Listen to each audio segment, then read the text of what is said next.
Welcome back to Binge Guide, the next show. I'm Andrew, and with me, as always, is Victoria to help you figure out what to watch next. That's right, Andrew, and this time we are diving deep into The Amateur, the new Rami Malek thriller that's got people talking. So picture this. You're a CIA cryptographer, You're more comfortable with code than combat. Right. You're devastated after your wife is killed in the London terrorist attack. Oh, it's terrible. And then the agency that you've, dedicated your life to just tells you to basically get over it. What do you do? Well, if you are Charles Heller, the character Malek plays, you don't just walk away. No. You use your insider knowledge to blackmail the CIA into training you for a global revenge mission. No, that's a premise that just grabs you from the start. Yeah. And then this idea of an underestimated hero, right? The nerd who turns out to be so dangerous. Right. It's a classic for a reason. Yeah. We all love to see someone defy expectations, don't we? Absolutely. And what's fascinating here is that The Amateur seems to be exploring that idea on multiple levels, right? Oh, yeah. It's not just about physical strength versus intellect. It's about challenging those structures of power and expertise. Right. Who are the real amateurs here? Exactly. So are they the seasoned CIA agents who are stuck in their ways? Or is it the guy who can see the flaws in the system? Yeah. Because he's coming at it from a completely different angle. That's a great point. And speaking of seeing things from different angles, let's talk about the visual storytelling in The Amateur. Okay. We have some sources here that suggest the film is going to be visually stunning. Yeah, the cinematography is by Martin Rue, Yes. who is known for his work on Control and The American. Beautiful films. But here's the thing. Rue isn't just replicating his previous style. Right. He's using these specific camera lenses. They're called ARI alpha anamorphic lenses, Okay. which create this really unique depth and texture, especially in close-ups. Oh, interesting. So think about it this way. You're watching Malek's character Heller, and the camera zooms in on his face. Yeah. But instead of just seeming like a close-up, You're drawn into his thoughts, his emotions. right. The world around him fades away, and you're completely immersed in his experience. Wow. That's the kind of impact these lenses can have. It's like the visuals themselves are telling a story, Yes. adding layers of tension and psychological depth to the action. And it's not just the technical aspect. Yeah. The locations also play a crucial role. Right. We're talking London, Paris, Marseille, Istanbul. Yeah, globe-trotting. Each city becomes a character in the story, adding a unique visual flavor to the narrative. Oh, I can already imagine how those vibrant settings are going to contrast with the darker themes of the film. Yes. It's like a travelogue with a side of revenge, and I am here for it. Speaking of high-stakes revenge, we can't forget about the director James Hawes. Oh yeah, James Hawes. He's known for his work on shows like Slow Horses and Black Mirror, Right. which are both known for their suspense and morally complex narratives. Exactly. He's not afraid to kind of delve into the darker side of human nature. So what do you think he's bringing to The Amateur in terms of directing style?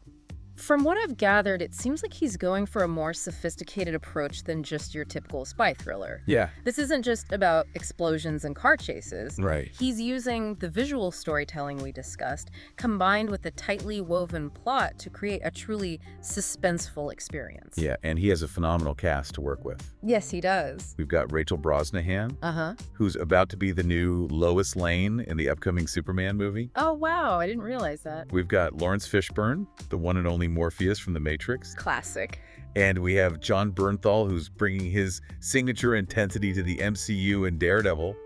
Born Again. It's a powerhouse ensemble for sure. Oh, yeah. And seeing these actors in The Amateur is almost like a sneak peek into their range before they take on these massive superhero roles. Right. It's like a masterclass in acting. Oh, absolutely. And they're not the only big names. Right. Michael Stuhlbarg, who always brings a quiet intensity to his roles.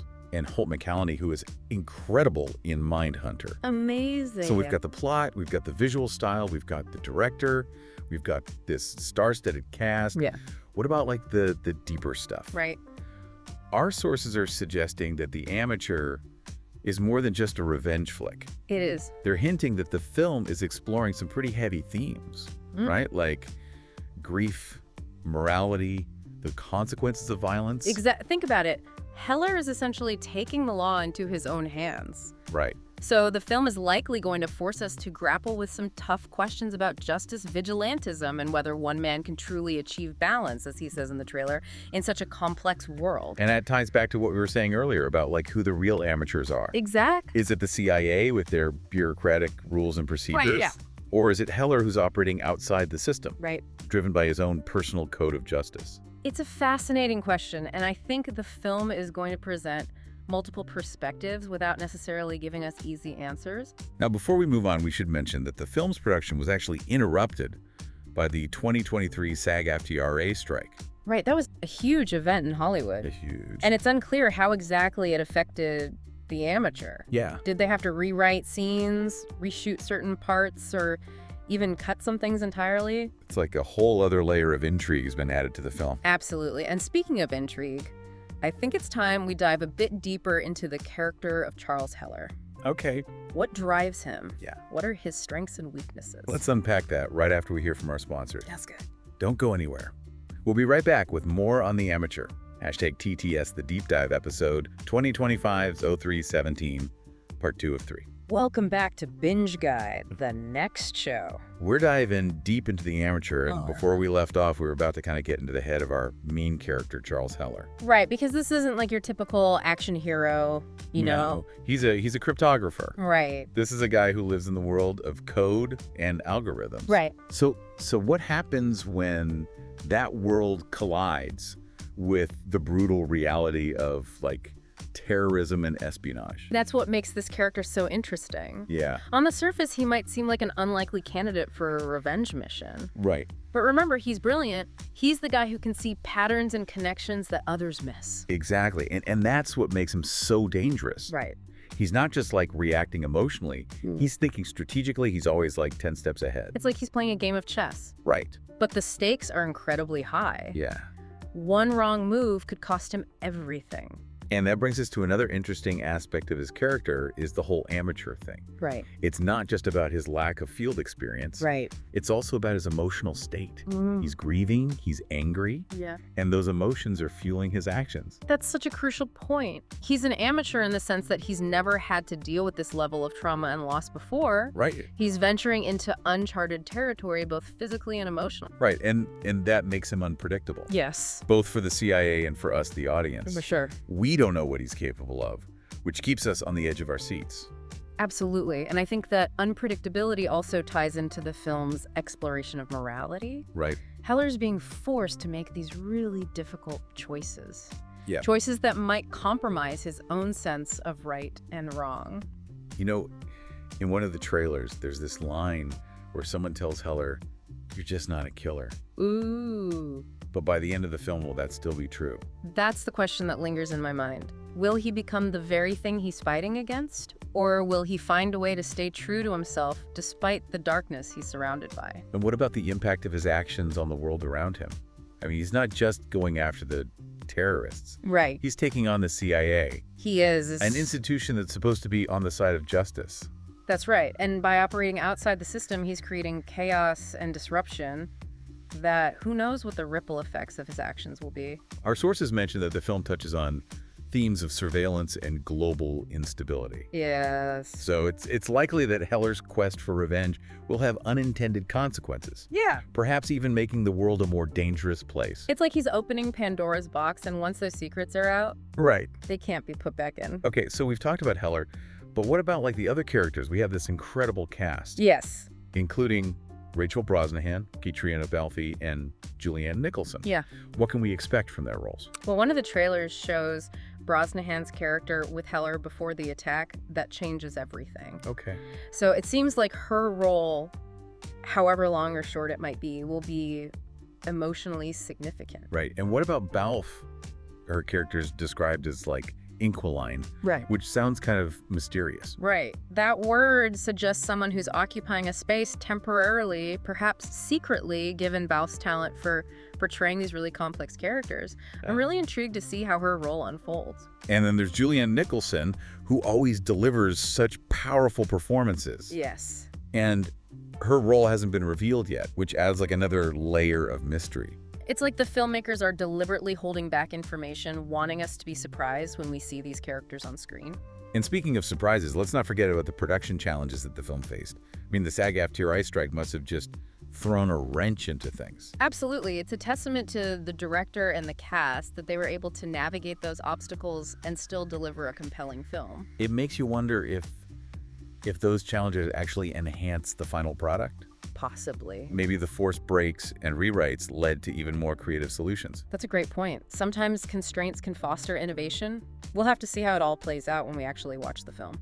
Okay, so we've covered a lot of ground here. We've talked about the plot, the characters, the themes, the visual style, and even the behind-the-scenes challenges. We have. But there's one more thing we need to address, and that's the ending. Right, because what's the point of all this buildup if the ending doesn't deliver? Exactly. So let's shift our focus to what we know about the film's resolution and what questions we're hoping it will answer. And what lingering thoughts we want to leave our listeners with as they anxiously await the release of The Amateur. We'll tackle that after a quick break. Stay tuned. #TTS, the Deep Dive episode 2025-03-17, part 3 of 3. Welcome back to Binge Guide, the next show. We're in the final stretch of our deep dive into The Amateur, and things are about to get really interesting. Because we're finally going to talk about the ending. Right. We've talked about Heller's quest for revenge, his transformation from amateur to something far more dangerous. Yeah. But what happens after he achieves his goal? Right. Does he find peace, or does he become consumed by the darkness he's embraced? That's the heart of the matter, isn't it? Yeah. The sources we have hint at a nuanced ending, one that explores the consequences of violence and the moral compromises that Heller makes along the way. Right. It's not just about whether he succeeds, it's about who he becomes in the process. One of the trailers shows a character telling Heller, "You're just not a killer." Right. But by the end, will that still be true? Right. Can you really walk away from the world of espionage and violence once you've crossed that line? Yeah. That's a question I'm grappling with, too. Yeah. The film seems to be suggesting that there's a real cost to this kind of transformation. Even if Heller achieves his objective, he might lose something essential in the process. Right. His innocence, his humanity, maybe even his soul. And what about the impact of his actions on the world around him? Mm-hmm. I mean, he's operating outside the system, but his choices will undoubtedly have consequences. Of course. For the CIA, the people he cares about, and maybe even the global balance of power. Think about it. He's exposing secrets, he's breaking rules, he's challenging those in authority. Yeah. He's like a rogue wave disrupting this carefully constructed order of things. Yeah. And we know from the sources that the film touches on themes of surveillance and global instability. Yeah. So it's likely that Heller's actions will have unintended consequences. Creating new problems, even as he solves the one that drove him to this point. It's like a chain reaction, It is. a ripple effect that could spread far beyond his initial target. Absolutely. And that raises another question, like what happens to the amateur once the mission is over? Right. Does he try to go back to his old life? Or is he forever changed by his experiences? Can you really go back to being like an ordinary cryptographer Right. after you've had this taste of the world of espionage and revenge? Yeah. Or does that experience fundamentally alter who you are? It's almost as if he's going through a kind of metamorphosis, you know, shedding his old identity and becoming something new, something unknown even to himself. And that brings us back to the title of the film, The Amateur. Right. It's not just a label, it's a state of being. Mm-hmm. Heller starts out as an amateur in the world of espionage, but by the end, he might be an amateur at life itself, Wow. unsure of who he is or what he stands for. That's a powerful idea, and it makes me think about the ending in a whole new light. It's not just about whether he succeeds or fails. Right. It's about what he loses and what he gains along the way. Exactly. And it's about the choices he makes and the consequences he has to live with, because even in a world of spies and terrorists, there's this human element at play. Right. The choices we make, the actions we take, they all have this ripple effect. And that's what makes The Amateur so compelling. It is. It's not just an action-packed thriller. Right. It's a story about identity, morality, Yeah. and the human cost of revenge. It's a film that asks these tough questions without offering easy answers, which is exactly what we want from great cinema. Yeah. And I think it's going to stay with us long after the credits roll, I think so too. prompting us to examine our own beliefs about justice, power, and the choices we make when we're faced with these impossible situations. So to all of our listeners out there, we encourage you to check out The Amateur when it hits theaters and decide for yourselves what it means to be an amateur in a world where the stakes are so high. This has been Binge Guide, the next show, your guide to the most intriguing new films hitting the big screen. Thanks for joining us for this deep dive into The Amateur. We hope we've given you a taste of what to expect and left you with a few things to ponder as you eagerly await its release. Until next time, remember, choose wisely what you binge next.